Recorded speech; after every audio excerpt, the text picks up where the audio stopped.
Yung mga buntis, yung mga high blood, tapos yung mga diabetic, mga may sakit sa bato, dinadialysis, nakakaranas sila palagi ng pulikat. Anong remedy doon? Inom ka lagi ng tubig. At least meron kang 8 glasses of water.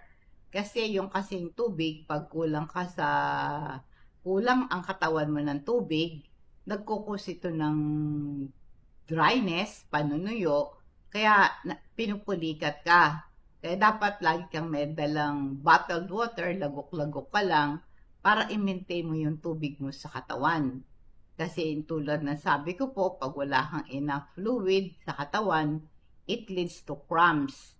At pwede kang uminom ng mga electrolyte-rich drink. Ito po'y merong sodium, potassium, chloride, at may, katulad po ng sabaw ng buko, inom ka pag laga pinupulikat, o Gatorade.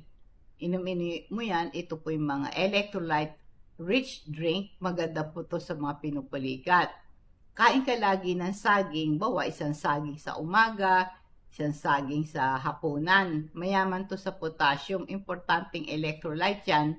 Nagre-regulate ito ng muscle contraction na piprevent yung pulikat.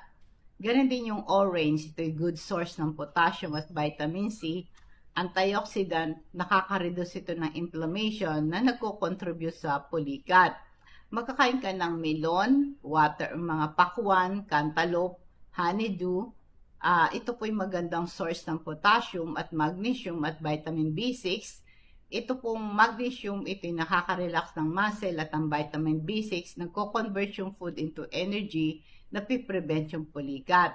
Yung regular exercise, nare-reduce yung stress, like walking exercise, nag-i-improve yung circulation, nakakapagpa-deliver ng oxygen at nutrients sa muscle mo, at nagiging malakas ito, nagiging flexible, at nakakaiwas sa pulikat. Matulog ka kasi ang puyat, pag hindi ka well rested, hindi ma-regulate yung electrolyte at fluid mo sa katawan.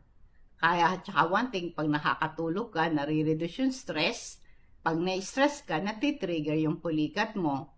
Mag-heat therapy ka, mag-apply ka ng init dun sa area ng katawan mo na pinupulikat para ma-relax yung muscle at ma-relieve yung pain. O kaya yung hot water bottle, heating pad, or warm compress. Ito'y nare-relax yung muscle, nare-relieve yung pain mo. I-massage mo din, nare-relax yung muscle, at nare-relieve yung pain. I-massage mo dun sa affected muscle. Pwede mong i-massage o kaya ibang tao ng 10 to 15 minutes at a time. Gamitin mo yung mga fingertips mo o yung palad mo. Mag-apply ka ng pressure dun sa affected muscle mo. Ang massage na gagawin mo is circular motion. At pag pinupulikat ka, huminga ka ng malalim. Ito is simple but effective way ma-relieve yung pulikat mo. Kasi ang deep breathing, nare-relax yung muscle mo, nag-improve yung circulation, nakakalis ng pain. Merong mga over-the-counter pain reliever na pwedeng ireseta ng doktor, very effective pag-relieve ng pain at inflammation.